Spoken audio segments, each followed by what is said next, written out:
Revinax a vocation à apporter un nouvel outil qui est totalement inédit pour transmettre le savoir-faire manuel. Il n'y a pas vraiment d'outils qui existent à l'heure actuelle, ce sont des schémas, des vidéos. Grâce à la réalité virtuelle immersive, on va pouvoir transmettre ce savoir-faire manuel à très grande échelle avec une production de contenu qui pourra être elle aussi à grande échelle.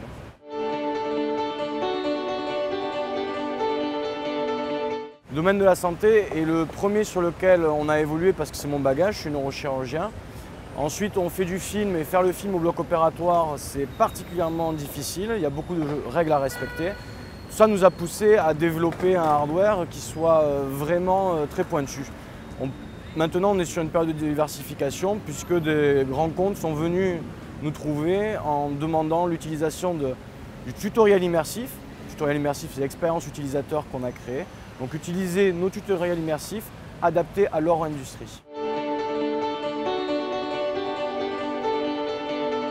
Lorsqu'on a créé la start-up, c'est parce qu'en fait on avait déjà les premiers contrats. Donc on a fait une première année de revenus. Et c'est vrai qu'on a fait, on va dire, un petit peu à l'envers de ce qu'il faut faire d'habitude, c'est-à-dire qu'on allait taper à la porte des incubateurs ensuite. Mais c'était un autre avantage puisqu'on avait déjà une première année de revenus avec une efficacité commerciale qui avait été démontrée.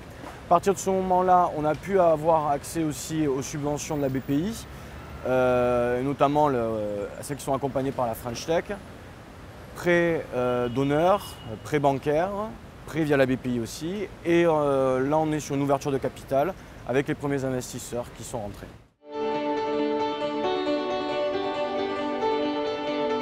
La réalité virtuelle a cette puissance, on parle de réalité virtuelle immersive en insistant là-dessus, parce que vous avez peut-être entendu le terme d'empathie qui revenait plein de fois. D'empathie, sentiment de présence, de coprésence et d'engagement.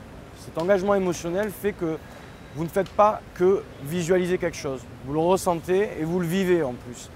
Ça a un impact qui est très fort.